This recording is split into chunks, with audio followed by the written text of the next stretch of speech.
mempersembahkan serial Sandiwara Radio Misteri Mak Rompang. Misteri Mak Rompang. Misteri Mak Rompang.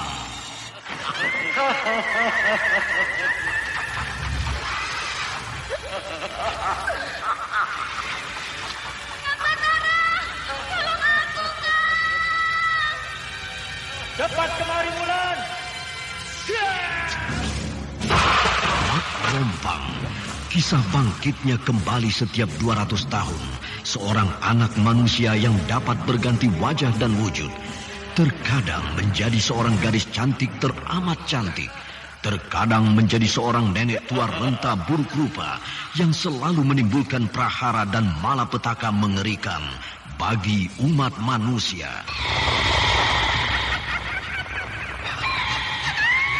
Bahaya, kita dalam bahaya. Sudah, cepat tinggalkan tempat ini. Tunggu Kamila, aku mau menutup warung dulu. Jangan pikirkan warungmu, pikirkan nyawamu. Hei, menjauh. Tuk Tunggal bilang menjauh. Takut itu berawa panas. Tuk Tunggal ada di mana, Wira? Tuk Tunggal berada di dalam kabut. Hei, menyingkir semua. Menyingkir keluar dari desa.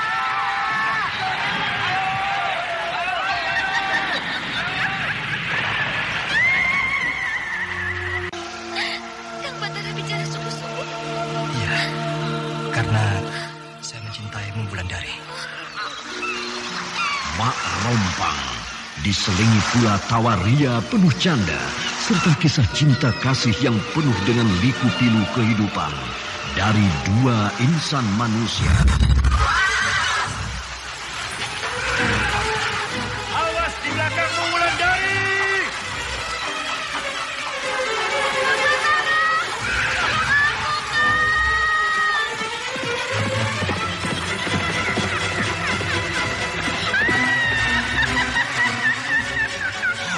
Celaka, Wulandari dibawa lari Mak Rompang. Iya.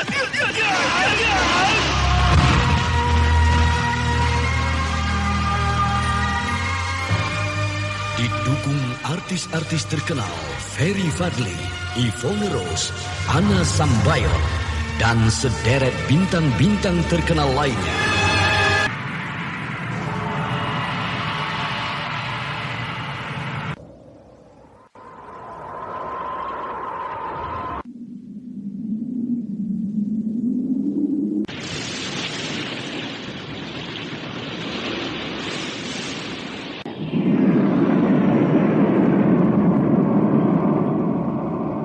Aku ingin mencari sendiri pembunuh guruku itu.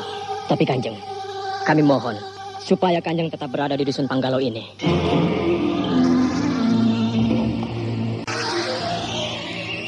Ikutilah serial Sandiwara Radio Misteri Mak Rompang episode ke-24. Hadiah perkawinan.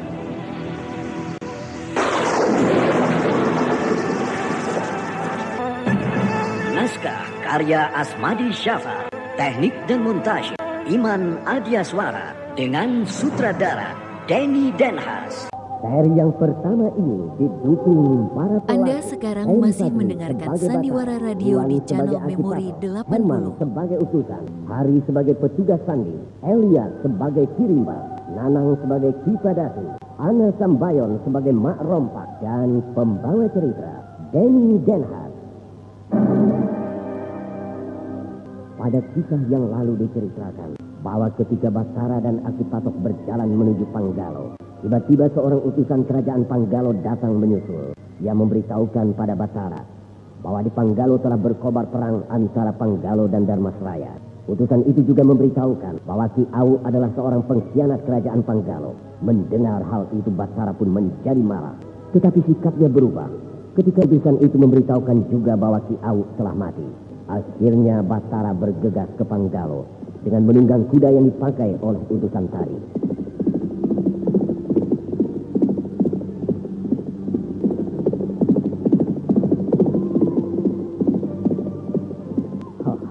Melewati hutan kecil ini, perasaanku menjadi sedikit tidak enak.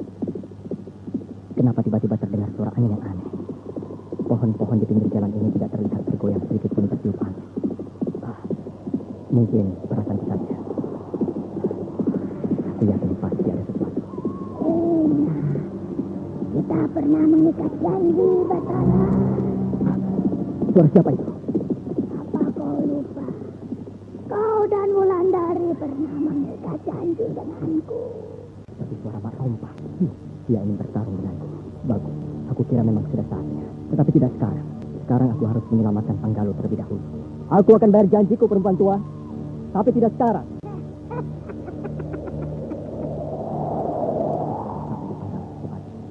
Urusan dengan Mak Rompang akan kuselesaikan nanti. Hai, kenapa kau diam saja dari tadi? Tadi ketika bersama Kading Gusti, aku tidak merasa takut sedikitpun. Tapi sekarang lihat wujud orang tua ini. Kenapa aku jadi takut? Sepertinya kau takut ya berjalan denganku. Karena wujudku seperti ini. Iya, tidak takut. Maksud saya... Aneh sekali. Ketika tadi kau bicara dengan Batara, kau tampak gagah sekali. Tapi kenapa sekarang kau jadi berubah seperti ini? Kau seperti ketakutan. Seharusnya seorang prajurit seperti kamu tidak boleh takut terhadap apapun. Memang baru kali ini saya melihat wujud seperti aku ini. Menyeramkan. Dasar penakut. Iya, tidak. Maksud saya bukan. Aduh, salah lagi. Begini. Ya sudah. Aku mengerti maksudmu. Sekarang kita harus berjalan lebih cepat agar bisa sampai di Panggalo. Tidak. Maksud saya, iya. Sudah hampir 1 minggu utusan itu berangkat. Tapi aku belum juga mendapatkan kabar beritanya. Jangan-jangan utusan itu terbunuh di perjalanan. Sehingga berita mengenai keadaan Panggalo itu tidak sampai kepada Kanjeng Gusti Batara. Bersabarlah, Ki Padaku. Mungkin sebentar lagi utusan itu datang. Kita memang perlu tahu apakah Kanjeng Gusti Batara akan segera datang kemari. Walaupun kita memenangkan pertempuran kemarin, aku masih tidak tenang kalau Kanjeng Gusti Batara belum ada di Panggalo. Kita masih tetap harus waspada. Karena mereka bisa saja menyerang kita kembali secara tiba-tiba. Berarti kita harus memperketat penjagaan malam ini. Betul, Ki. Aku telah mempersiapkan pasukan untuk itu. Sudahlah, Ki. Tenang saja. Aku yakin Naki Patok telah menyampaikan pesan yang kubawa waktu itu. Ditambah lagi utusan yang kita kirim. Agaknya menyeramkan juga berjalan sendiri di Mentiling ini. Desa yang telah mati. Tapi karena ditinggal penduduknya yang ketakutan. Lubuk ini benar-benar reot sekali. Pantas saja tidak dihuni lagi. Melihatnya saja aku tidak suka. Siapa itu? Lalu apa kau kesini? Aku hanya mencari tempat untuk bermalam. Dia pasti salah satu perampok itu. Kau berasal dari mana? Tempat asalku sangat jauh. Kau pasti tidak mengenalnya. Oh, begitu. Sepertinya aku pernah melihatmu. Tentu saja tidak. Kau pasti salah lihat. Aku belum pernah ke desa ini. Dia pasti pernah melihatku karena aku membantu penyergapan kemarin yang gagal itu. Di sana orang sini. Kalau iya, kenapa? Dia mulai tidak curiga. Dia mulai memasukkan golok yang digenggamnya itu ke dalam sarungnya. Desa ini sangat sepi. Kemana penghuninya? Aku tidak melihat sekelip pun cahaya obor di rumah-rumah penduduk desa ini. Ya, memang begitu. Berapa lama kau akan tinggal di sini? Tidak lama. Mungkin hanya semalam. Dan malam berikutnya, kalian semua akan kami tangkap. Bagus. Sebaiknya memang begitu. Tadi pertanyaanku belum dijawab. Mengapa desa ini berbeda dengan desa-desa lainnya? Sangat sepi dan sepertinya tidak berpenghuni. Itu bukan urusanmu. Nanti juga kau akan tahu. Oh, begitu. Aku harus memancing orang ini untuk buka rahasia di mana sarang perampok itu sekarang berada. Di sana. Di sana sudah lama tinggal di sini. Memangnya kenapa? Oh, tidak. Hanya bertanya saja. Di sana sedang berjaga malam. Iya. Aku harus mengawasi setiap orang asing yang datang ke tempat ini. Rumah di sana, di sebelah sana. Memangnya kenapa? Kalau mau bermalam, tidur saja di gubuk itu. Kelihatannya daerah di sebelah sini tidak ada yang menghuni ya. Aku kurang suka daerah yang sepi. Mungkin di dekat tempat di sana tinggal. Ada yang, maksud saya, ada orang yang mau menerima orang asing untuk bermalam. Kurasa tidak ada. Sudah aku bilang, kalau mau bermalam di sini saja. Kami tidak suka diganggu orang asing, tahu? Siapa orang ini? Aku orang asing yang ingin bermalam di sini. Aku sangat suka sekali mengembara. Kebetulan sekali. Aku pernah melihatmu. Bukankah kau orangnya Gadini? Gandini, siapa dia? Kurang ajar. Dia. Mengambil cara lain untuk mengetahui di mana persembunyian mereka. Terpaksa cara pintas ini aku pakai. Aku akan lempar dia dengan belatiku. Kurang ajar kau mata-mata. Tidak boleh membunuhnya. Dia akan kupaksa untuk mengaku di mana letak tempat persembunyian tikus-tikus itu. Aku akan jatuhkan golok itu dari tangannya agar tidak membahayakanku lagi.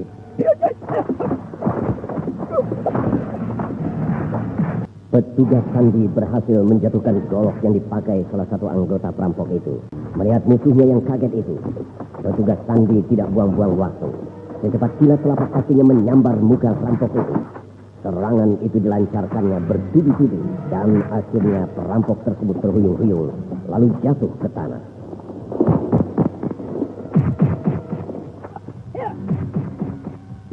Sekarang aku ingin tahu di mana tempat persembunyian kalian. Kalau tidak mau bicara, maka belatiku ini yang akan mengakhiri hidup. Kurang ajar. Kau ternyata menipuku. Aku tidak akan memberitahumu sedikit pun. Baiklah. Aduh, kau lukai daguku dengan belati itu. Kali ini aku tidak akan memberimu kesempatan lagi. Baik, aku akan beritahu. Siapa yang memanahnya? Aku harus cepat-cepat menghindar. Siapa tahu sasaran berikutnya aku.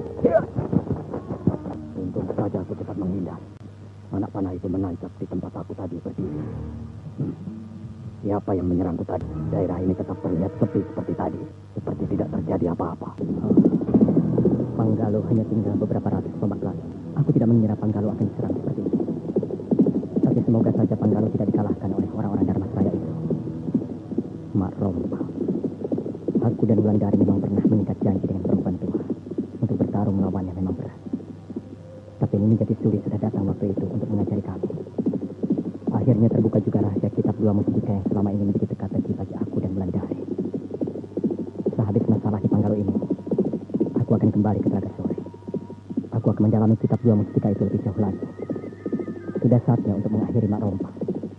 Setan perempuan itu memang tidak pernah bisa melihat orang hidup tenang. Selalu saja mengganggu dan membunuh penduduk-penduduk yang tidak tahu apa-apa. Ada yang datang. Jangan-jangan itu orang Dharmasraya. Aku harus melaporkan ini secepatnya. Sepertinya aku mendengar derap lari kuda di kejauhan. Benar, Ki. Tapi saya tidak tahu apakah itu prajurit Panggalo atau orang Dharmasraya. Suruh seluruh penjaga bersiaga. Siap, Ki. Mungkinkah itu utusan yang seminggu lalu yang dikirim? Jika iya, semoga saja ia membawa berita baik. Sepertinya itu memang kuda yang dipakai utusan yang dikirim kepada Kanjeng Gusti Batara. Tapi mengapa pakaiannya lain? Itu seperti Kanjeng Gusti Batara. Memang benar itu Kanjeng Gusti Batara. Hei, buka pintu nego! Kanjeng Gusti Batara datang! Kanjeng Gusti!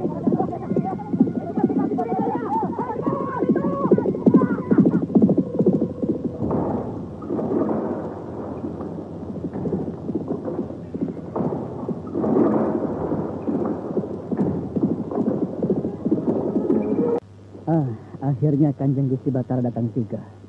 Kami sangat menanti-nanti kehadiran Kanjeng. Aku dengar berita dari utusan yang dikirim kemarin, bahwa Panggalo berada dalam keadaan perang. Benarkah itu? Betul, Kanjeng Gusti. Tapi untunglah kami dapat... Hei! Apa itu? Ada panah api menuju kemari! Awas, Kanjeng Gusti! Panah api itu menuju ke arah Kanjeng.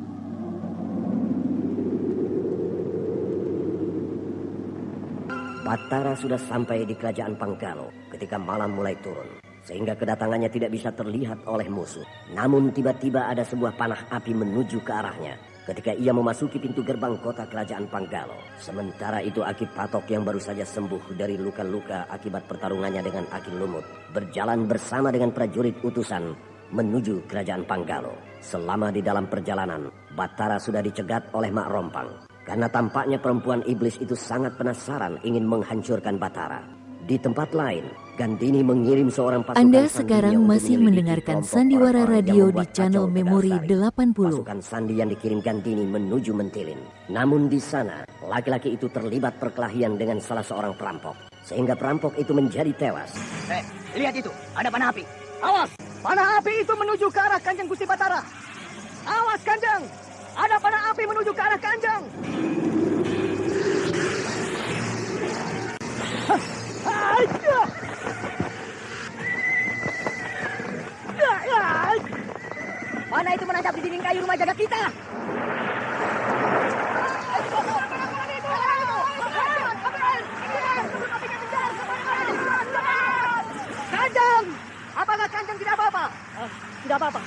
aku tidak apa-apa.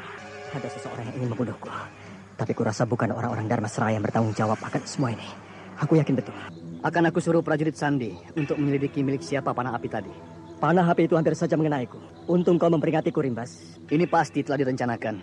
Apakah sepanjang perjalanan ke Panggalo, Kanjeng melihat sesuatu yang mencurigakan? Mungkin saja Kanjeng dimata-matai oleh pihak musuh, sehingga mereka melancarkan serangan seperti tadi. Aku rasa ini bukan perbuatan yang direncanakan oleh orang-orang Dharma Seraya. Aku sempat mendengar suara angin yang sangat aneh ketika panah itu menuju ke arahku. Dan setelah panah itu gagal mengenaiku dan menancap di dinding rumah jaga, angin aneh itu tiba-tiba hilang. Ada sesuatu yang aneh. Mungkinkah ini perbuatan Mak Rompang? Kalau benar ini perbuatan Mak Rompang, sebaiknya Ki Rimbas dan Ki Badatu tidak boleh tahu. Karena hal ini bisa membuat takut mereka. Aku yakin ini pasti perbuatan orang-orang Dharma Seraya. Akan kita hancurkan mereka. Bagaimana keadaan pasukan kita, Ki Badatu? Seperti yang Kanjeng lihat sekarang. Pasukan kita masih cukup banyak untuk menghadapi lawan puluhan ribu. Asalkan saja kita memakai tata cara yang jitu. Kurasa Ki Badatu benar. Gelar pasukan apa yang mereka pakai untuk menghadapi kita? Mereka seringkali memakai taktik capik udang untuk mengalahkan kita. Sering kita terjebak dengan gelar pasukan musuh itu, Kanjeng Gusti. Benarkah? Berarti Ki Badatu harus mengganti tata cara gelar pasukan. Benar, Kanjeng Gusti. Itu memang telah saya lakukan. Setelah beberapa kali mengalami kekalahan, saya dan perwira-perwira lainnya merencanakan cara baru. Apa itu? Taktik itu kami beri nama gelombang pusaran. Gelombang pusaran. Coba Ki Badatu jelaskan. Gelar pasukan itu persis seperti namanya. Perlawanan dilakukan bagaikan gelombang air yang berputar-putar melumat apa saja yang berada di tengahnya. Nah, inilah cara yang paling jitu untuk mengalahkan capit udang andalan mereka. Sementara Senopati Badatu menjelaskan pada Batara, di hadapan mereka terlihat ribuan pasukan Panggalo yang siap digelar untuk segala macam pertempuran. Sedangkan di luar kota raja juga digelar 1000 pasukan Sandi untuk berjaga-jaga akan adanya serangan Dharma Seraya yang di luar perkiraan. Selain itu, 2000 pasukan panah juga digelar berhadapan agak jauh dengan pasukan Dharma Seraya yang juga siap melakukan pertempuran. Matahari sudah mulai menampakkan dirinya. Baik, kita mulai pertempuran hari ini. Aku akan melihat bagaimana pasukan kita bertempur melawan musuh.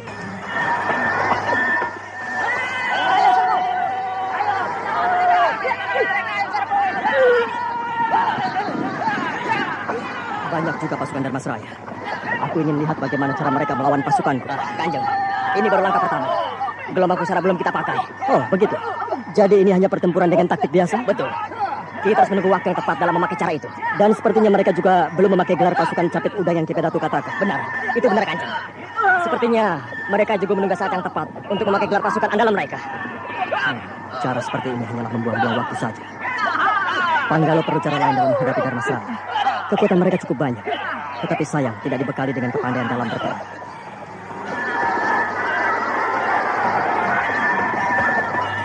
Pertempuran untuk kesekian kalinya digelar antara Panggalo dan Dharma Seraya.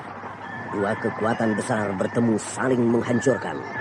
Pasukan panah Panggalo terus menghujani pasukan Dharma Seraya yang berbekal tombak dan pedang. Sementara hujan panah terus berlangsung, dentingan tombak dan pedang yang beradu terdengar makin ramai.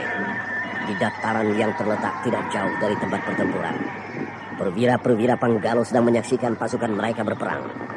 Batara dengan gagahnya duduk di atas kuda putih yang perkasa. Di sebelah kiri dan kanannya berjejer perwira-perwira perang Panggalo yang duduk di atas kuda-kuda hitam dengan bulu yang mengkilap. Di belakang mereka berbaris dengan rapi prajurit-prajurit yang membawa panji-panji dengan warna-warna perlambang kerajaan Panggalo. Dan beberapa ratus tombak di hadapan mereka, para perwira perang Dharma Seraya pun berjejer di atas suatu bukit hijau yang kecil. Ki Sabrang, Anindya, Raden Wangsa Dirja, Ki Jabrik dan perwira-perwira Dharma Seraya lainnya pun menanti saat yang tepat untuk ikut ambil bagian dalam menghajar pasukan Panggalo.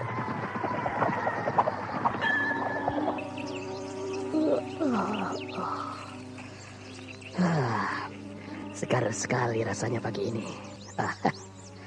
Sepertinya harimau tua itu sudah tidak bersamaku lagi. Aman aku sekarang. Pak, saya minta air jahe hangat. Oh ya, baik. Di sana juga mau sarapan? Ya, boleh Ki. Saya memang sangat lapar. Kalau boleh saya tanya, Ya, Kisanak prajurit kerajaan Panggalo. oh ya, itu benar. Dari mana Kisanak tahu? Saya sering sekali melihat prajurit Panggalo singgah di warung saya ini. Oh, Dan pakaiannya mirip dengan pakaian yang dikenakan Kisanak ini. Kisanak ingin lauknya apa? apa saja, Ki? Bagaimana kalau ikan bakar? Ya, itu juga boleh. Aki pemilik warung ini bilang prajurit-prajurit Panggalo sering singgah kemari. Berarti Panggalo sudah dekat dari sini. Nah, Kisanak, ini makanannya sudah siap. Masih hangat. Wah, terima kasih, Ki. Ki, apakah warung ini kalau pagi memang sepi? Ya, tidak juga.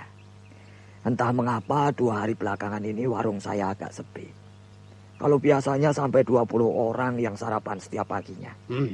Sekarang hanya 5 sampai 10 orang saja. Mungkin besok akan kembali seperti biasa. Daerah di sekitar sini selalu aman, Ki? Iya. Anda Saya sekarang sangat masih bersyukur mendengarkan sekali. Sandiwara Desa Radio ini di channel jarang Memori sekali ada 80. Tapi tadi malam saya melihat seekor harimau putih di belakang kedai ini. Lalu menghilang. Saya jarang sekali melihat harimau sebesar itu. Apakah Kisanak melihatnya juga?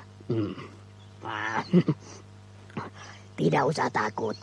Itu harimau biasa, Ki. Tapi ini lain. Lain. Yang satu ini besar sekali. Dan ketika ia melihat saya, ia langsung hilang.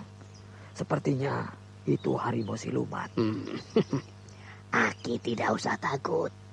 Saya sudah sering melihatnya, Ki. Ia sangat jinak. Dia itu peliharaan saya, Ki. Ya, memang dia saya suruh menunggu di belakang. Maaf kalau membuat Aki takut. Jadi itu peliharaan Kisanak. Wah. Pasti Kisanak bukan orang sembarangan ini. Wah, jangan membesar-besarkan, Ki. Saya jadi tidak enak. Saya benar-benar tidak menyangka kalau bertemu dengan orang seperti Kisanak. Memang saya sering mendengar cerita-cerita mengenai orang seperti Kisanak ini. Tapi baru sekarang ini saya bertemu langsung. Wah. Kisanak ini benar-benar orang hebat rupanya. Sudah lagi, itu hanya hal kecil. Jangan dibesar-besarkan. Saya menjadi tidak enak, Ki. Berapa ini semua, Ki? Begini, untuk orang hebat seperti Kisanak, cukuplah bayar setengahnya saja. Sudah lagi. Saya menjadi bertambah tidak enak. Ini uangnya, Ki. Waduh. Wah. Kenyang sekali. Ki, ambil saja kembaliannya, ya. Terima kasih. Terima kasih Kisanak. Terima kasih. Tukang warung itu mau saja kubohongi. Ya mengira aku orang hebat. Aku siluman piaraan, katamu tadi pada tukang warung itu. Siapa itu? Masa kau tidak kenal? Aku kan harimau piaraan. Aki Patok. Siapa lagi kalau bukan aku? Memangnya aku tidak dengar percakapanmu tadi dengan tukang warung itu? Saya kira Aki sudah jalan lebih dulu. Jadi kau bicara seenaknya ya. Jangan dibesar-besarkan. Saya jadi tidak enak. Itu kan yang baru saja kau katakan pada tukang warung itu. Iya. Jadi kau sudah merasa hebat. Aki. Iya. Memang begitu. Bukan. Saya cuma mau kurobek-robek dadamu. Kau tahu tidak? Iya. Aku masih sanggup mengoyak-ngoyak kulit pohon sampai hancur. Atau bahkan merubuhkannya kalau kau mau tahu. Apa perlu aku buktikan? Perlu. Maksud saya tidak perlu, Ki. Lucu juga menakut-nakuti prajurit itu. Sudah penakut, sombong lagi.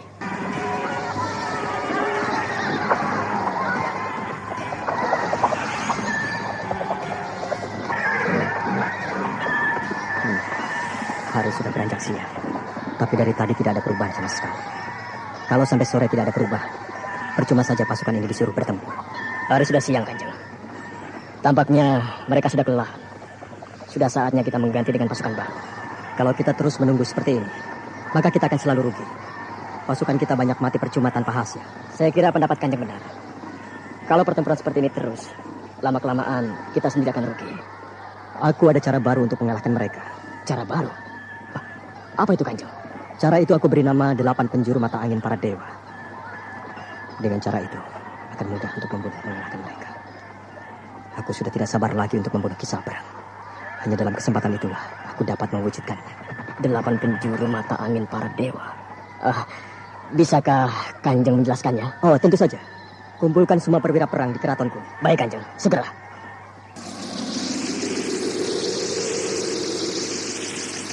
Keesokan paginya, Batara didampingi perwira-perwira perang Panggalo mempersiapkan pasukan untuk pertempuran pada hari itu. Ketika Batara melihat jalannya peperangan secara langsung, ia mengatakan kepada Senopati Padatu bahwa kalau cara yang dipakai tidak dirubah, maka lama-kelamaan Panggalo bisa mengalami kekalahan. Untuk itulah Batara mengubah tata cara perang yang diberi nama 8 penjuru mata angin para dewa. Walaupun taktik gelombang pusaran pada hari itu belum dipakai. Tarik mundur semua pasukan yang sedang bertempur. Kecuali pasukan prajurit Sandi. Mereka tetap di tempatnya masing-masing. Segera. Buat seakan-akan kita mundur karena takut kalah. Jangan sampai pasukan musuh masuk ke daerah pertahanan kita. Karena kita akan merencanakan cara baru. Siaga. Saya laksanakan.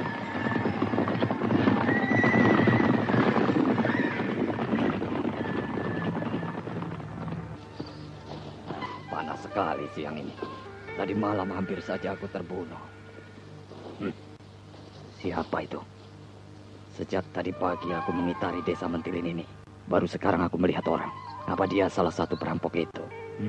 Aku harus hati-hati. Orang itu berjalan ke arah sini. Sebaiknya aku bersembunyi dulu. Lalu ku ikuti orang itu. Siapa dia? Rasanya aku pernah melihatnya. Dia melihat berkeliling seperti takut diketahui oleh orang. Wajahnya sulit kulihat. Dia memakai caping yang lebar sekali. Sepertinya dia menunggu seseorang. Gerak-geriknya sangat aneh sekali. Dia tampak gelisah seperti takut terlihat orang lain. Nah, di sebelah sana ada orang yang menuju ke arah sini lagi. Apakah mereka berdua berjanji untuk bertemu di sini? Orang itu juga memakai caping. Yang duduk tadi berdiri. Sepertinya dia bersiap-siap menyambut kedatangan kawannya. Kedua orang itu memakai caping yang sama lebarnya. Kau gagal membunuh orang itu? Benar. Dia sangat sigap sekali. Rasanya aku kenal suara salah satu orang itu. Kali ini kita tidak boleh gagal. Kalau tidak, tempat persembunyian kita akan terbongkar. Prajurit Sandi itu harus mati. Tentu saja. Apakah dalam waktu dekat ini akan ada penyerangan lagi seperti waktu itu? Aku rasa tidak. Walaupun ada, pasti akan aku beritahukan secepatnya. Bagus. Besok kita bertemu lagi untuk menentukan tempat persembunyian yang lebih baik. Kita bertemu di tempat biasa. Ya. Sepertinya mereka ingin membunuhku. Tidak salah lagi. Mereka adalah para perampok itu. Tapi aku masih ragu akan orang yang datang pertama itu. Dari nada suaranya seperti suara Popeng. Apa benar dia? Aku ikuti orang yang mana. Sepertinya mereka akan pergi dengan arah yang berbeda. Sebaiknya aku ikuti saja orang yang kedua itu. Orang-orang Dharmasraya sangat bergembira sekali hari ini. Mereka mengira telah menang dengan mudah. Untuk sementara tidak apa-apa. Besok kita akan pakai cara baru. Besok mungkin saja mereka lengah karena terlalu gembira dan yakin untuk menang lagi.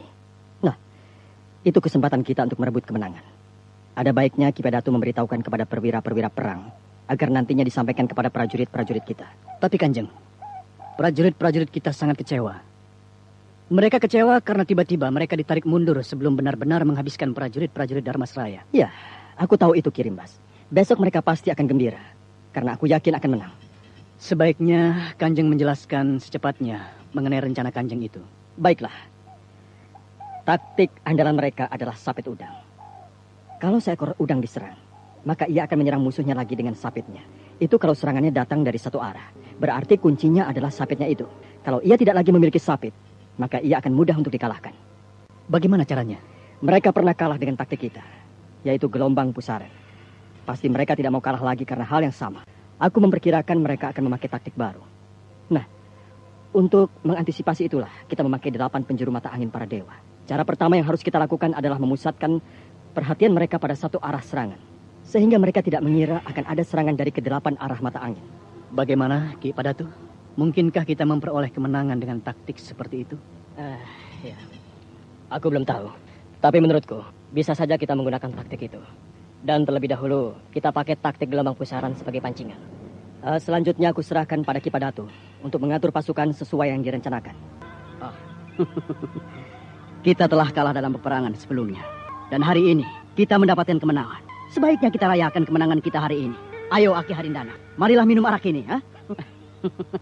Ayo. Jangan senang dulu, Raden. Aku rasa kita tidak menang begitu saja. Aku curiga mereka menarik pasukan dengan tujuan lain. Bukan karena mereka takut kalah. Ayolah. Mana mungkin mereka menarik pasukan mereka. Kalau tidak karena takut kalah lebih jauh lagi. Besok kita akan gempur mereka sampai hancur. Menurutku apa yang dikatakan Ki Harindana itu benar. Tidak biasanya mereka menyerah dan mundur begitu saja. Pasti ada apa-apanya. Kalian terlalu curiga. Mereka pasti sudah tidak berdaya. Karena itu mereka cepat-cepat menarik pasukannya. Karena takut kalau nanti prajurit mereka habis. Kenapa Raden tidak percaya kata-kata kami? Aku benar-benar tidak yakin mereka menyerah begitu saja. Pasti mereka punya tujuan lain. Ya, sudahlah kalau kalian tidak ingin merayakannya. Aku akan bersenang-senang dengan yang lain. Mungkin Ki Jabrik mau menemaniku. Hah? Kita menang. Kita menang. Ayolah kita bergembira. Adendia, tampaknya kau senada dengan pikiran. Sebaiknya kita menyusun taktik baru. Pasti mereka punya tujuan lain. Taktik sapit udang memang sudah diketahui oleh mereka. Beberapa kali kita kalah dengan taktik mereka yang baru. Taktik itu berhasil mematikan sapit udang kita. Kita memang harus memikirkan taktik yang baru. Tampaknya kalian sedang asik bicara. Apa yang kalian bicarakan? Kemarilah Ki Sabrang. Aku rasa kita harus memikirkan taktik baru untuk mengalahkan mereka. Kemenangan kita hari ini sepertinya disengaja oleh mereka. Mungkin ingin membuat kita lengah. Oh ya, aku kira juga begitu. Kanjeng, semua prajurit kita telah siap untuk berperang untuk hari ini. Mereka juga telah diberitahukan akan rencana kita yang baru. Beberapa perwira nanti akan memimpinnya. Aku sendiri juga akan ikut serta dalam pertempuran kali ini. Aku sendiri yang akan memimpin pasukan dari arah timur laut. Sedangkan Ki Padatu sendiri sebaiknya memimpin penyerangan dari arah barat laut. Aku juga akan ikut serta, Kanjeng. Sebaiknya jangan. Kirimbas tetap di dalam keraton. Kalau ada masalah apa-apa, Kirimbaslah yang nanti menyelesaikan selama aku berperang. Baik, Kanjeng. Ayo, kita mulai. Bunyikan tanda peperangan! Ayo, kita tunggu saat yang baik untuk menghajar mereka dari 8 penjuru. Baik. Ini berpasukan untuk memancing mereka saja.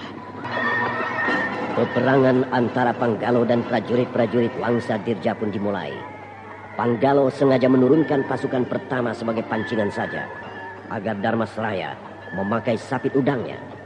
Setelah beberapa lama, akhirnya taktik sapit udang pun dipakai juga. Dari kejauhan tampak bagaikan udang yang besar sedang memangsanya dengan mudah.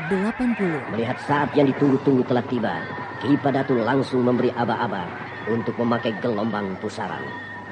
Bagaikan udang yang tersiram ombak, pasukan Darmasraya mundur perlahan-lahan.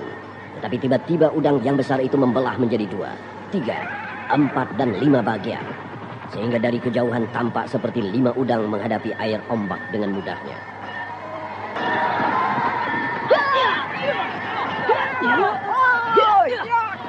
Benar dugaanku. Mereka memakai taktik baru. Sebaiknya sekarang kita gunakan taktik 8 penjuru mata angin para dewa. Ayo kita berpencang. Aku memimpin pasukan dari arah timur laut, sedangkan Ki Padatu dari arah barat laut. Dari arah selatan Ki Kalagana yang memimpin, dan arah lainnya perwira-perwira yang lain. Ayo!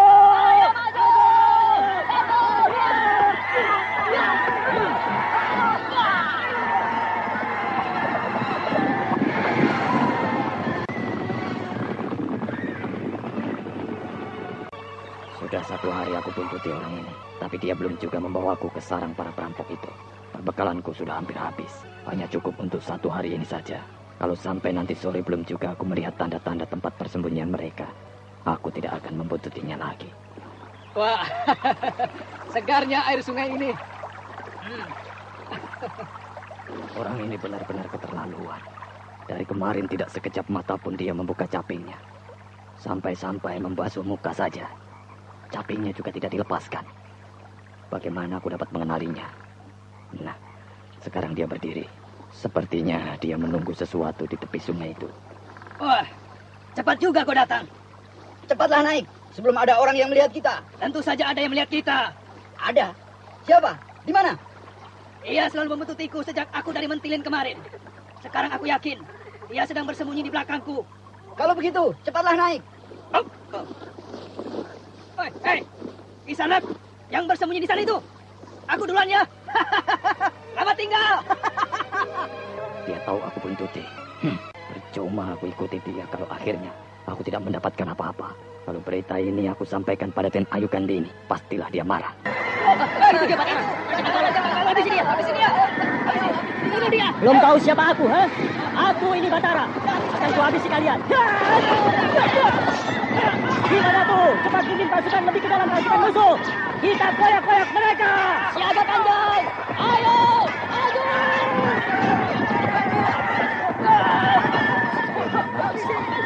Ini kesempatanku untuk menghabisinya. Kanjeng Batara, awas di belakang Kanjeng.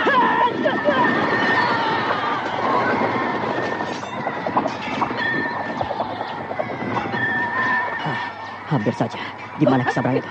Nah, itu dia. Dia di sana. Akan kuhabisi dia. Itu Batara menuju ke arahku. Pasti kali ini dia akan menghabisiku. Hei, Kisabrang! Ayo hadapi aku! Kalau aku hadapi dia, maka aku akan mati. Aku harus cepat menghindar. Hei, Kisabrang! Jangan menghindar kau!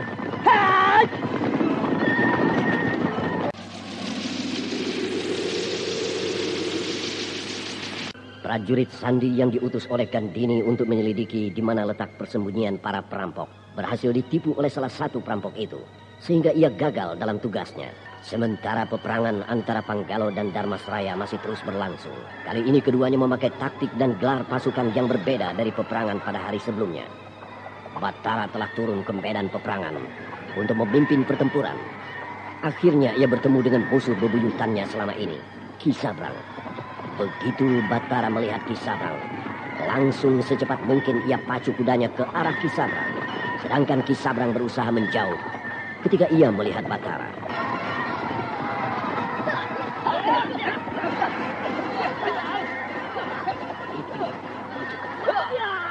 Pasti kali ini dia akan menghabisiku. Tidak mungkin aku menang menghadapi dia. Hai Kisabrang, ayo hadapi aku.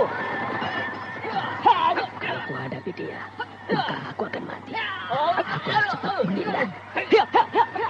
Hei Kisabrang, jangan menghindariku. Tunggu, jangan menghindar aku.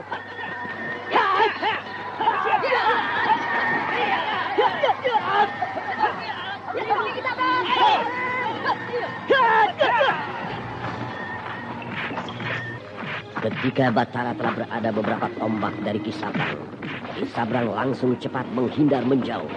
Ia pacu kudanya sejauh mungkin untuk menghindari Batara.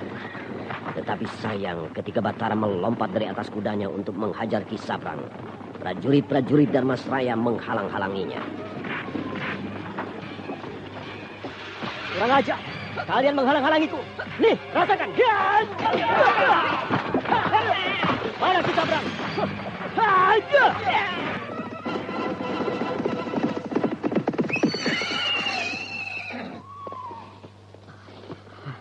Sialan. Hampir saja aku mati terbunuh oleh Batara. Besok aku harus lebih hati-hati lagi. Kalau perlu, aku harus bersembunyi agar tidak terlihat oleh Batara. Kalau perlu, aku bayar anak buah si Jabrik untuk membunuh Batara di pertempuran besok. Sekarang kita sudah dekat Panggalo. Narajaga sudah terlihat dari sini. Kau boleh pergi sekarang, prajurit. Jangan lupa beri kabar tentang aku pada Batara. Katakan aku baik-baik saja. Ya, baik. Secepatnya saya akan sampai ke Panggalo. Nanti saya sampaikan pada Kanjeng Gusti Batara. Aku harus mencari di mana letak perkemahan orang-orang Darmasraya.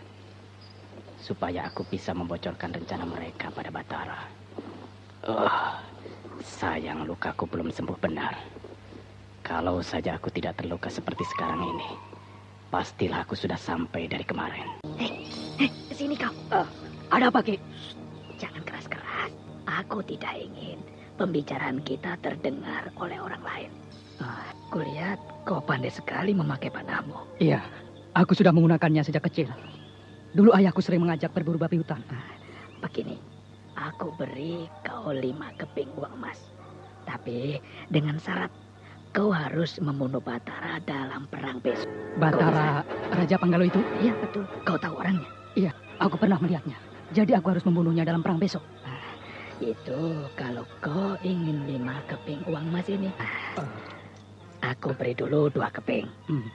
Nah, sisanya akan kuberikan kalau kau telah berhasil membunuhnya. Serahkan padaku, Ki. Tapi ingat, kalau setelah Batara mati, Aki tidak menepati janji Aki. Berarti Aki pun akan bernasib sama dengan dia nantinya. Tentu saja akan aku lunasi. Masa aku bohong? Kemenangan kita hari ini belumlah seberapa. Tapi tadi siang, menurut saya adalah peperangan yang dahsyat yang pernah saya alami, Kanjeng. Benar yang dikatakan Ki Kalagana, Kirimbas. Tadi siang pertempurannya benar-benar menakjubkan. Saya sendiri belum pernah mengalami peperangan seperti tadi. Ada baiknya kita rayakan kemenangan kita ini. Seperti yang aku katakan tadi, peperangan tadi siang hanyalah peperangan kecil. Kalau peperangan yang kita alami tadi siang Kirimbas sebut sebagai pertempuran kecil, lalu pertempuran seperti apa yang lebih hebat dari itu? Apakah Kirimbas pernah mengalaminya? Peperangan yang paling sulit dimenangkan adalah peperangan melawan hawa nafsu. Jarang sekali orang bisa mengalahkannya. Itulah yang dialami oleh orang-orang Dharmasraya. Mereka selalu seia sekata dengan hawa nafsu mereka. Sampai-sampai mereka ingin menguasai kerajaan orang lain seenaknya saja. Seperti yang terjadi sekarang. Lalu? Nah, orang-orang seperti mereka, kalau dibiarkan akan menghancurkan kita. Kita tidak pernah mengusik mereka, tapi mereka selalu mengganggu kita. Jangan kita terlalu bergembira akan kemenangan kita. Sebaiknya kita bersyukur kepada Yang Maha Kuasa. Iya. Aku rasa Kirimbas ada benarnya. Memang kita terlalu gembira. Hal ini bisa membuat kita lengah. Sebaiknya Ki Padatu kumpulkan semua perwira perang. Kita harus atur rencana untuk peperangan besok. Ide yang bagus, Kirimbas. Aku akan kumpulkan semua perwira perang sekarang juga. Ki Kalagana, tolong kumpulkan semua perwira perang. Baik. Denayu Gandini, ada prajurit yang ingin melapor. Prajurit yang mana? Prajurit yang waktu itu Denayu suruh untuk menyelidiki di mana letak persembunyian para perampok. Oh, dia. Baiklah, suruh dia masuk. Baik, Kanjeng. Kau boleh masuk sekarang. Baik. Hormat saya, Tenayu. Ya, bagaimana hasil kerjamu selama ini? Aku ingin mendengarnya. Waktu itu saya telah sampai di Mentili. Kala itu tengah malam. Lalu ada seorang perampok mendatangi saya. Saya berpura-pura sebagai orang asing. Tetapi kemudian temannya datang dan dia mengenali saya. Lalu terjadilah perkelahian antara saya dengan mereka. Satu orang berhasil saya kalahkan. Tetapi saya paksa yang satunya lagi untuk mengaku. Dan tiba-tiba dia mati di panah orang. Jadi kau gagal? Belum. Boleh saya teruskan cerita saya? Cepatlah. Lalu keesokan harinya ketika saya sedang beristirahat, saya melihat seseorang datang ke arah saya. Dan tidak lama kemudian datang seorang lagi. Mereka adalah para perampok-perampok itu. Tapi menurut saya, salah satu di antara mereka adalah mata-mata dari gerombolan perampok itu. Kau berhasil menangkap dia? Belum. Lalu tidak lama kemudian mereka berpisah. Saya ikuti salah seorang di antara mereka. Tetapi kemudian... Kau gagalkan? Iya, kira-kira seperti itu. Kalau kau belum menyelesaikan tugasmu dengan tuntas, untuk apa kau lapor kepadaku? Aku tidak perlu mendengar ceritamu panjang lebar. Tapi saya sepertinya mengenal mata-mata yang saya sebutkan tadi itu. Siapa orangnya? Saya belum yakin, tetapi sepertinya... Sepertinya kau harus kembali mencari sampai ketemu di mana sarang perampok itu. Itu yang aku mau. Ya, baiklah kalau begitu. Saya mohon pamit. Hormat saya, Tenayu. Dia habis melapor pada Gandini. Aku harus terus memata-matainya. Kalau tidak, ia bisa membahayakan aku. Yang jelas dia tidak bisa memata-mataiku. Dia belum tahu siapa aku. Nih, aku Bopeng Mata-Mata Ulung. Buktinya sampai sekarang Gandini tidak tahu kalau aku adalah mata-mata perampok.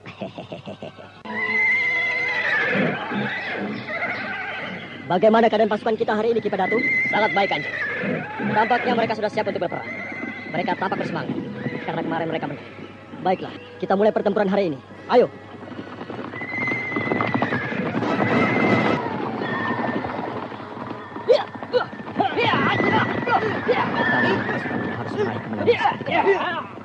Hari ini juga aku harus menghabiskan nyawa Ki Sabrang. Sepertinya kita harus bersiap-siap untuk turun tangan. Di bawah sana pertempuran sudah semakin dahsyat. Tunggu sebentar lagi. Kita harus menanti saat yang tepat untuk memukul mereka dengan 8 penjuru mata angin para dewa. Sampai saat ini aku belum melihat Ki Sabrang. Gimana dia? Apakah dia takut berperang hari ini? Takut kalau bertemu denganku lagi seperti kemarin. Kanjeng, lihatlah. Mereka sudah mendapatkan Sapit Udang menjadi 2 bagian. Saatnya kita turunkan gelombang pusaran. Suruh prajurit memberikan tanda sebagai isyarat untuk mulai membentuk susunan gelombang pusaran. Kalagana, cepat! Siaga Ki, bunyikan tanda 2 kali.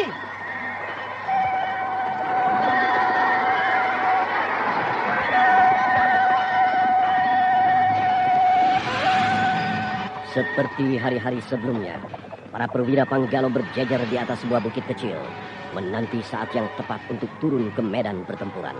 Batara dengan kuda putihnya nampak sudah tidak sabar lagi untuk turun berperang. Ia nampak tidak sabar untuk berhadapan dengan Ki Sabrang. Sementara di kejauhan, Ki Sabrang menyelinap keluar dari arena pertempuran. Ia bersembunyi di bawah sebuah pohon yang agak rindang, sehingga tidak terlihat oleh siapapun. Di sini aku aman bersembunyi. Tidak seorang pun tahu di mana aku. Apalagi Batara. Ia tidak akan tahu kalau aku bersembunyi di bawah pohon beringin ini. Dari sini aku bisa dengan jelas melihat jalannya pertempuran. Dan dengan jelas pula aku akan melihat si Batara itu mati dipanah oleh orang suruhanku.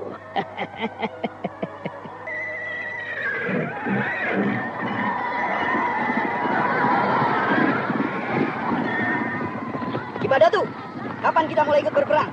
Aku sudah tidak sabar untuk menghabisi mereka. Sabarlah Kalagana. Saatnya akan tiba. Kalau susunan Sapit Udang mereka sudah membelah menjadi 3 atau lebih, barulah kita serbu mereka. Sepertinya aku melihat Ki Sabrang di tengah-tengah pasukan Dharma Seraya itu. Ya, sekarang saatnya untuk bertindak. Kanjeng Gusti, mau kemana? Kalagana, cepat lindungi Kanjeng Gusti. Baik. Iya. Kanjeng Gusti, tunggu. Kanjeng Gusti, tiba-tiba memacu kudanya ke arah medan perang. Bukankah belum saatnya? Pasti ada sesuatu. Terpaksa. Akan kugelar 8 penjuru mata angin para dewa. Bahwa ketika Batara melihat Ki Sabrang dalam perang kemarin, Batara langsung mengejarnya. Tetapi sayang Ki Sabrang pun melihat Batara. Dan Ki Sabrang menghindar dengan cepat. Karena ia tahu ia tidak akan menang melawan Batara. Selain itu, Batara pun dihalang-halangi oleh prajurit-prajurit musuh. Sehingga niatnya itu tidak berhasil ia wujudkan pada saat tersebut. Untuk itu, Ki Sabrang membayar seorang anak buah Ki Jabrik untuk membunuh Batara pada perang keesokan harinya. Keesokan harinya Panggalo dan Dharmasraya kembali berperang. Tetapi lain dari hari-hari sebelumnya, Batara dengan tiba-tiba memacu kudanya menuruni bukit ke arena peperangan. Padahal Ki Padatu memperkirakan belum saatnya untuk turun tangan. Karena keadaannya belum menguntungkan untuk memakai 8 penjuru mata angin para dewa. Sepertinya aku melihat Ki Sabrang di tengah-tengah pasukan itu. Sekarang saatnya untuk bertindak. Kanjeng Gusti, mau kemana? Kalagana, cepat lindungi Kanjeng Gusti. Baik. Iya.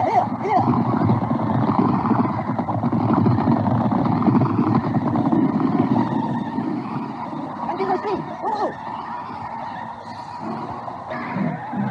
Kali ini tidak akan kuberi kesempatan dia untuk menghindar. Anda sekarang masih mendengarkan Sandiwara Radio di channel Memori 80. Kenapa dia tidak menoleh? Apakah dia tidak dengar aku memanggil namanya? Ini rasakan. Itu kan Ki Sabrang. Gusti, hati-hati. Itu katanya, dia melindungiku. Ternyata aku mengacaukan rencana peperangan ini. Ini karena Ki Sabrang. Kanjeng Gusti, awas. Jangan ikut. Gusti, aku segera datang.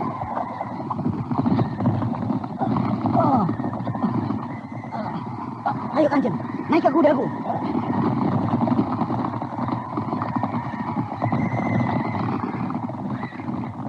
seorang memakai pakaian menyerupai Ki Sabrang. Karena itulah Batara langsung menyerangnya. Tetapi sangat disayangkan, orang yang terkena amukan pedang Batara itu bukanlah Ki Sabrang yang sesungguhnya. Dan dengan tiba-tiba sebuah anak panah melesat dengan cepat, memburu Batara tanpa sepengetahuannya. Sehingga anak panah tadi berhasil menancap dan melukai lengan Batara. Melihat hal itu, Kalagana yang melindungi Batara agak jauh dari tempat Batara terjatuh. Langsung memacu kuda mendekati Batara. Dengan sigap Kalagana menarik Batara ke atas kudanya. Dan membawa Batara dengan kudanya keluar dari arena peperangan. Dari kejauhan, Ki Sabrang tampak tersenyum senang melihat Batara terpanah.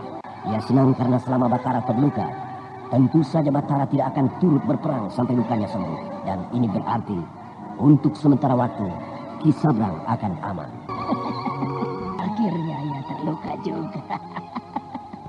Berarti untuk sementara dia tidak mengancam nyawaku. Dan pada kesempatan berikutnya pasti ia akan mati. Karena anak panah yang berikutnya tidak akan meleset sedikit pun dari sasarannya. Mana janjimu, Ki Sabrang? Aku ingin bayarannya sekarang. Sabarlah, sabar. Pasti akan kubayar sekarang. Tapi tidak sebesar yang kujanjikan. Karena kau tidak membunuhnya, tapi hanya melukai lengannya. Aku kira itu tidak adil. Aku sudah susah payah untuk membunuhnya. Tapi kau tidak membayar sesuai yang kau janjikan. Nah, begini saja. Aku sudah bayar kau 2 keping uang emas. Berarti sisanya tinggal 3 keping lagi yang aku belum bayarkan. Dan aku menuntut 3 keping itu, Ki. Tenanglah dulu. Aku bayar kau hari ini 2 keping. Tapi kalau pada kesempatan lain kau berhasil membunuhnya, maka sisanya akan kubayarkan. Dan ditambah 1 keping uang emas lagi. Nah, bagaimana? Baiklah. Tapi kalau Ki Sabrang tidak memenuhi janji yang Aki ucapkan tadi, maka Aki harus bayar dengan nyawa Aki. Jangan takut. Aku pasti melunasinya. Ini uangnya. Ingat, Ki. Ucapanmu harus kau penuhi. Dan janjiku juga akan kutepati. Lain kali aku akan pakai panah beracun. Sehingga kau tidak akan luput sedikit pun dari kematian. Kanjeng tidak apa-apa. Aku tidak apa-apa, Kalagana. Hanya lenganku terluka. Oh, bagus. Awal, buka pintu regol ini. Kanjeng Gusti Batara terluka. Cepat buka pintu. Kanjeng Gusti terluka. Ayo cepat, buka pintu. Kita sudah sampai, Kanjeng. Jangan sampai pertempuran terganggu karena aku terluka. Jangan sampai mereka tahu. Karena bisa mengendorkan semangat mereka. Baik, Kanjeng. Kanjeng Gusti. Kanjeng Gusti terluka. Ayo, Kanjeng. Luka Kanjeng harus cepat diobati. Tadi siang, aku lihat Batara terluka. Lengannya terpanah. Tapi aku tidak tahu siapa yang memanahnya. Karena pada saat itu aku pun sibuk menghadapi prajurit-prajurit Panggalo. Aku pun melihatnya, tapi aku tidak begitu memperhatikannya. Apakah panah yang menancap di lengannya itu beracun Ki Harindana? Aku tidak tahu pasti, Raden. Ketika ia terpanah, seorang perwira Panggalo langsung menyelamatkannya. Dan membawanya lari keluar dari arena pertempuran. Bagus. Dengan begitu pasti semangat prajurit-prajurit Panggalo menurun. Berarti mereka semakin mudah untuk dikalahkan. Bukankah begitu, Ki Harindana? Aku pun berpikiran demikian. Dengan terlukanya Batara, maka akan memudahkan kita untuk merebut kemenangan. Apalagi kalau ia mati. Nah, kalau sudah begitu, akan sangat mudah untuk merebut tampuk kekuasaan. Berarti kita harus berusaha untuk membunuhnya. Baginya, itu hanyalah luka ringan. Besok tentu ia sudah ikut berperang lagi. Sepertinya kau sudah memiliki rencana, Ki Sabrang. Coba ceritakan. Iya, tidak juga. Maksudmu bagaimana? Besok, kita harus berusaha untuk membunuhnya. Kalau perlu, kita gunakan prajurit yang paling ahli dalam memanah. Benar juga apa yang dikatakan Ki Sabrang. Tapi kita harus terlebih dahulu membuatnya sibuk. Sehingga ia menjadi lengah. Kalau hanya ia menghadapi 10 atau 20 prajurit Dharmasraya itu sangat mudah baginya. Kita harus membuat pancingan yang lebih bagus lagi. Kita harus memiliki umpan yang baik agar dia benar-benar lengah. Bagaimana kalau umpannya Ki Sabrang saja? Sekarang ini Ki Sabrang adalah salah seorang perwira perang. Tentunya Batara akan bersemangat untuk menghadapinya. Nah, pada saat perang tanding terjadi, salah seorang prajurit akan memanahnya dari jauh. Kenapa harus saya, Raden? Kenapa tidak yang lainnya saja? Kenapa harus Ki Sabrang yang dijadikan umpan? Kenapa tidak sesekali Raden Wangsa saja yang menjadi umpan? Kalau aku yang menjadi umpan, tentu akan sangat berbahaya. Bisa saja aku mati dalam perang tanding itu. Nah, kalau sudah begitu, siapa nanti yang akan memimpin? Oh, jadi nyawa Ki Sabrang tidak ada harganya? Sudahlah, aku tidak mau membicarakan hal itu lagi. Ki Harindana, atur saja rencana untuk besok. Ki Sabrang tetap kita jadikan sebagai umpan. Kenapa selalu aku yang dijadikan umpan? Memangnya tidak ada orang lain? Raden, tunggu. Raden tidak bisa seenaknya saja. Sudah Ki. Raden Wangsa memang keras kepala. Sebaiknya kita pikirkan rencana untuk besok. Kalau memang Ki Sabrang yang menjadi umpan, berarti Ki Sabrang harus berhati-hati lagi. Hari sudah terlampau malam. Sudah letih aku membacanya. Membaca kitab Dua Mustika ini tanpa Kang Batara sama saja buang-buang waktu. Sulit sekali untuk mendapatkan maknanya.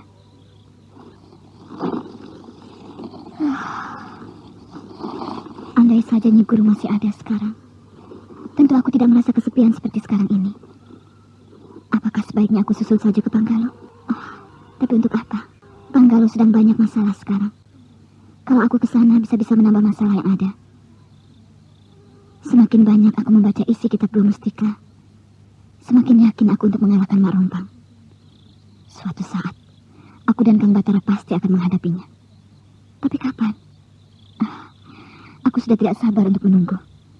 Mungkin sebaiknya aku besok berjalan-jalan ke jalan keluar Telaga Sore ini, supaya pikiranku lebih tenang. Oh, jadi mereka merencanakan untuk membunuh Batara dalam perang besok. Curang sekali mereka. Berarti malam ini juga aku harus ke Panggalo. Berita ini harus cepatnya aku sampaikan. Hai, siapa di sana? Seperti besar sekali harimau itu. Sepertinya aku harus cepat-cepat pergi dari sini. Lukaku sudah mulai membaik. Ini semua salahku. Aku terlalu bersemangat untuk menghabisi Ki Sabrang, sehingga aku tertipu oleh penglihatanku sendiri. Batara. Siapa itu? Ini aku, Patok. Maaf. Aku sengaja tidak menampakkan diriku. Aku takut nanti akan mengejutkan orang. Oh, Haki Patok. Aku ingin menyampaikan sesuatu padamu. Apakah tidak ada orang selain kau di sini? Tidak ada, Aki. Sepertinya berita yang Aki bawa sangat penting. Sebelum sampai ke Panggalo, aku merencanakan untuk ke perkemahan orang-orang Dharmasraya di sana. Aku ingin tahu apa rencana mereka. Lalu, mereka merencanakan untuk membunuhmu dalam perang besok. Setiap orang tentu ingin membunuh musuhnya apabila sedang dalam keadaan perang. Itu hal yang biasa. Ya, aku tahu. Tapi mereka merencanakannya dengan curang. Mereka ingin menjebakmu. Menjebakku? Aki Patok yang berhasil menyelinap ke tenda perwira-perwira Dharmasraya berhasil mendengar pembicaraan Raden Wangsa Dirja dengan Harindana, Anindya dan Ki Sabrang. Aki Patok sesegera mungkin menemui Batara malam itu juga. Rencana yang penuh kecurangan itu akhirnya berhasil diketahui oleh Batara. Untuk itu, ia bersiap-siap untuk menghadapi Ki Sabrang esok hari. Hal ini juga dibicarakannya dengan Padatu, Ki Rimbas dan Kalagana. Jadi mereka memakai cara yang curang. Aki Patok, aku sangat berterima kasih. Aki telah bersusah payah memberitahuku. Sudahlah, Batara. Aku harus pergi sekarang. Di mana Aki akan bermalam? Sudahlah, jangan pikirkan aku. Aku bisa menjaga diriku sendiri. Baiklah, Aki. Berhati-hatilah. Kesehatan Aki belum sepenuhnya pulih. Aku tahu apa yang kulakukan, Batara. Aku bukan anak kecil lagi. Sudahlah, aku pergi sekarang. Aku harus secepatnya membicarakan hal ini dengan Ki Rimbas dan perwira lainnya.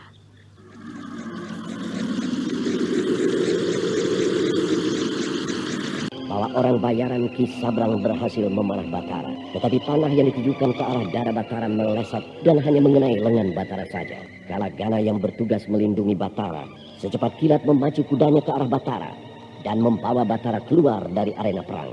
Sementara itu pada malam harinya, Aki Patok berhasil menguping pembicaraan Raden Wangsa Dirja, Harindana, Ki Sabrang dan Anindya tentang rencana mereka untuk membunuh Batara pada arena perang dengan cara yang curang.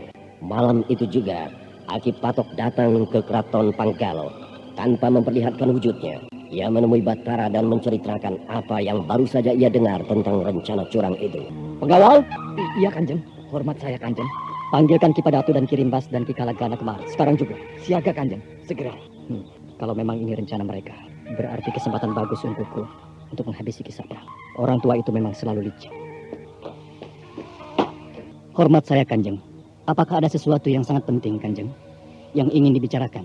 Sampai-sampai saya dipanggil kemari pada larut malam seperti ini. Iya, itu benar, Kirimbas. Aku tidak saja memanggil Kirimbas, tetapi juga memanggil Ki Padatu dan Ki Kalagana. Apakah ini menyangkut kesehatan Kanjeng? Oh, tidak. Sama sekali tidak, Kirimbas. Kesehatanku sudah mulai pulih sekarang. Besok pagi aku sudah bisa ikut memimpin peperangan kembali. Sebaiknya kita tunggu Ki Padatu dan Ki Kalagana. Barulah akan kuutarakan masalah yang aku hadapi sekarang ini. Baiklah. Hormat Kanjeng Gusti. Kanjeng memanggil kami? Iya, benar Ki Padatu. Ada sesuatu yang ingin kubicarakan. Ini menyangkut rencana perang besok. Batara menceritakan apa yang baru saja ia dengar dari Aki Patok. Batara ingin agar besok jangan sampai niat musuh-musuh mereka tercapai. Ia ingin menghadapi Ki Sabrang besok dalam suatu perang tanding tanpa adanya kecurangan. Kalau begitu, akan kukerahkan beberapa prajurit sandi. Benar. Prajurit sandi ini nantinya akan ditugaskan untuk mencari siapa yang bertugas untuk memanah. Sehingga nantinya, perang tanding antara Kanjeng dan Ki Sabrang bisa berlangsung tanpa kecurangan. Nanti Ki Kalagana yang memimpin pertempuran. Sedangkan Ki Padatu memimpin gerakan prajurit sandi. Kalau bisa pasukan sandi yang nanti dikerahkan menyamar memakai pakaian prajurit-prajurit seperti pakaian prajurit-prajurit mereka. Itu bisa kita lakukan dengan mudah, Kanjeng. Kanjeng tidak usah khawatir. Prajurit-prajurit sandi yang nanti turun adalah prajurit-prajurit sandi pilihan. Bagus. Berarti saat yang aku tunggu-tunggu selama ini akan tiba juga. Kenapa harus selalu aku yang dijadikan umpan? Kurang ajar sekali Raden Wangsa itu. Suatu waktu akan kubalas dia. Kalau peperangan ini telah usai dan aku telah merebut kursi kerajaan di Panggalo, maka akan kulawan dia dengan pasukanku. Kalau rencana besok gagal, maka mau tidak mau aku harus menghadapi Batara. Satu-satunya senjataku adalah keris si puntung ini. Selain itu, aku tidak memiliki apa-apa. Bersilat pun aku tidak bisa. Kalau sampai rencana besok gagal, mungkin saja aku mati di tangan Batara. Tetapi kalau tidak, maka peluangku untuk duduk di kursi kerajaan Panggalo semakin besar. Sepi sekali malam ini. Ingin rasanya aku ditemani Kakang Batara. Besok aku harus keluar dari Telaga Suri ini. Kalau begitu, aku harus sembunyikan kitab dua mustika ini. Atau mungkin aku bawa saja. Kalau aku tinggal, aku takut kitab ini dicuri orang seperti waktu itu. Tapi kalau aku bawa, bisa saja kitab itu hilang juga dirampas orang atau tertinggal di suatu tempat. Andai saja Kang Batara di sini, tentu dia bisa memberikan jalan keluarnya. Kitab ini mungkin lebih baik aku tinggal di sini saja. Aku harus sembunyikan di tempat yang paling aman. Setiap aku baca kitab ini, aku teringat pada Nyi Guru dan Kang Batara. Sudahlah, aku terlalu banyak melamun. Sebaiknya aku berkemas-kemas untuk pergi besok pagi. Kitab ini sebaiknya aku simpan di bawah batu nisan kuburan Nyi Guru saja. Selain itu, akan kuberi pagar gaib di sekelilingnya. Bagaimana Ki Padatu? Sudah kau urus apa yang kita perlukan untuk hari ini? Jangan khawatir, Kanjeng. Semua sudah kami siapkan. Berapa prajurit sandi yang dikerahkan untuk tugas itu? Sekitar 20 orang prajurit sandi, Kanjeng. 20 orang prajurit sandi? Apakah itu cukup? Kanjeng jangan meragukan kemampuan mereka. Bukankah Kanjeng sendiri pernah melatih mereka? Iya, benar. 1 orang prajurit sandi yang terlatih khusus sama kekuatannya dengan 10 orang prajurit sandi biasa. Dan seorang prajurit sandi biasa sama kemampuannya dengan 2 orang prajurit biasa. Jadi dengan mengerahkan 20 orang prajurit khusus sandi, sama saja dengan mengerahkan 400 prajurit biasa. Mereka sekarang sudah menyusup ke dalam pasukan Raden Wangsadirja. Kanjeng Gusti mungkin akan sulit membedakan mereka. Hanya aku dan Ki Kalagana yang bisa mengenalinya. Apakah mereka akan memakai tanda khusus pada pakaian mereka?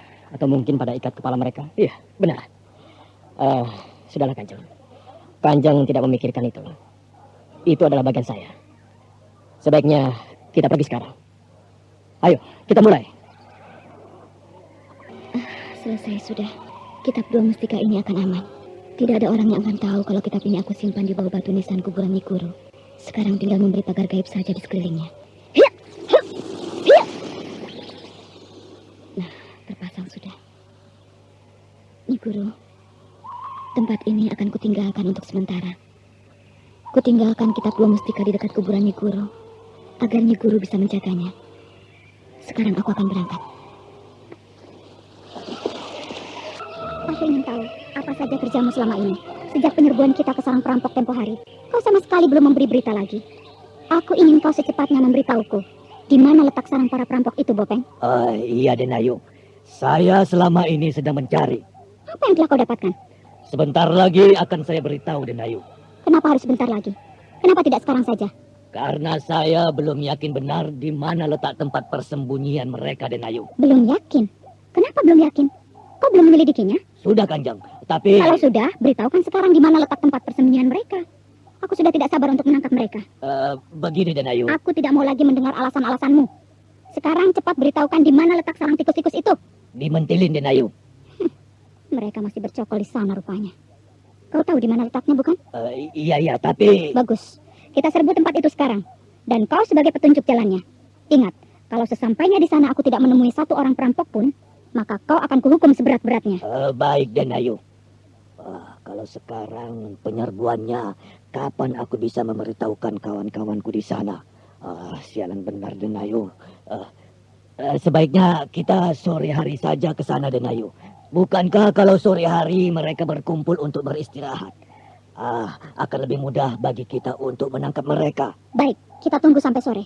Dan kau tetap duduk di situ sampai aku perintahkan untuk bangun. Tapi Denayu... Sudah aku bilang, aku tidak mau lagi mendengar alasan-alasanmu. Aku mau kau tetap di sini sampai sore hari. Sampai kita siap untuk berangkat melakukan penangkapan. Mengerti kau? Iya, Denayu, saya mengerti. Sialan. Bagaimana aku bisa memberitahukan kawan-kawanku di sana? Kalau aku berbohong di mana letak persembunyian mereka, bisa-bisa kepalaku dipenggal. Seperti hari-hari sebelumnya, perwira-perwira Panggalo berbaris rapi di atas suatu bukit kecil. Mereka terus memperhatikan jalannya perang. Mereka menunggu saat yang tepat untuk melakukan serbuan-serbuan yang telah direncanakan sebelumnya. Batara dengan kuda putihnya berada di tengah-tengah para perwira perang yang diapit oleh dua perwira perang yang tangguh, Ki Kalagana dan Ki Padatu. Sementara itu beberapa ratus tombak di hadapan mereka. Para perwira musuh pun berjajar menanti saat yang tepat untuk turun ke arena pertempuran. Raden Wangsa telah menebarkan para pemanah ulung untuk membunuh Batara apabila nanti terjadi perang tanding. Sedangkan Batara juga telah menyebarkan para prajurit khusus sandinya untuk menggagalkan rencana Darmasraya yang penuh kecurangan itu. Ketegangan terlihat di wajah-wajah para perwira Panggalo dan lawan mereka. Mereka menantikan saat-saat yang paling mendebarkan, di mana pasukan Raden Wangsa Dirga berhasrat untuk membunuh Batara, sedangkan Batara sendiri ingin mencoba kemampuan bela diri Ki Sabrang yang dijadikan pancingan oleh mereka untuk membunuhnya. Aku lihat luka Kanjeng akibat terpanah kemarin sudah sembuh. Ya, lukaku sudah sembuh, Ki Padatu. Aku punya cara sendiri untuk mengobatinya. Apakah Kanjeng sudah siap untuk menghadapi Ki Sabrang? Aku sudah siap sejak dulu, Ki Padatu. Hanya saja tidak pernah ada kesempatan untuk itu. Inilah kesempatan satu-satunya yang harus aku gunakan sebaik-baiknya. Apakah Kanjeng tahu di mana Ki Sabrang sekarang dan kuda apa yang dipakainya? Aku sudah perhatikan sejak tadi. Aku kira dia sekarang sedang berbaris dalam rombongan perwira-perwira musuh di sana. Ia memakai kuda hitam. Benar, Kanjeng. Kanjeng tidak salah lihat. Salah seorang prajurit Sandi baru saja memberitahukan aku tadi pagi. Berita apa saja yang ia sampaikan padamu? Dia memberitahukan bahwa Ki Sabrang akan memakai kuda hitam. Dia akan membawa keris yang bernama Si Guntur. Bagaimana mengenai pemanah-pemanah mereka? Ya, dia juga telah mengatakannya padaku. Mereka mengerahkan sekitar 50 orang pemanah ulu. Para prajurit Sandi kita telah mengganti panah-panah mereka. Sehingga nantinya, panah-panah yang dipakai akan meleset dari sasarannya. Walau sehebat apapun si pemanah itu. Apalagi yang telah dikerjakan prajurit Sandi kita. Prajurit Sandi kita, Kanjeng. Iya, mereka telah mengetahui di mana letaknya pemanah-pemanah itu. Sehingga akan mudah dilumpuhkan. Sepertinya saatnya hampir tiba. Benar, Kanjeng. Ayo, semua siap. Kita akan segera mulai.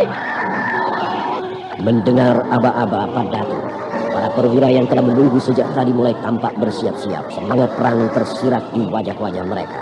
Panji-panji yang semula ditancapkan di tanah telah dicabut dan diangkat tinggi-tinggi, menandakan penyerbuan akan segera dimulai. Sekarang saatnya, Kanjeng. Semua serbu!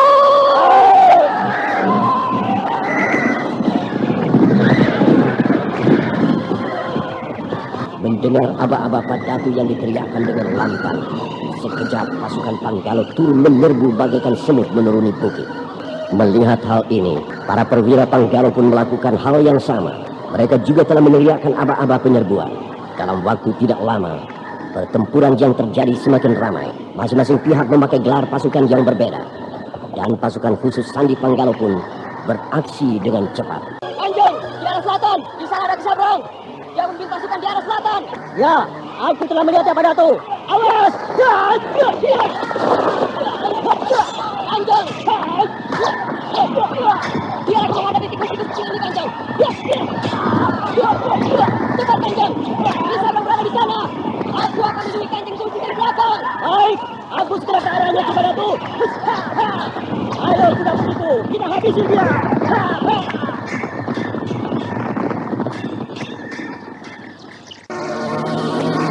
Demikianlah tadi serial Sandiwara Radio Misteri Mak Rompang episode ke-24. Hadiah perkawinan dipersembahkan oleh Denhas Adia Suara bekerja sama dengan PT Sinar Effendi Murni, produsen tablet obat kuat Aladina, obat terlambat bulan Mempas Kapsul, tablet obat kuat dan pegal linu Duta Rema, dan jamu godok Cap Gorilla. Terima kasih atas perhatian Anda. Sampai jumpa.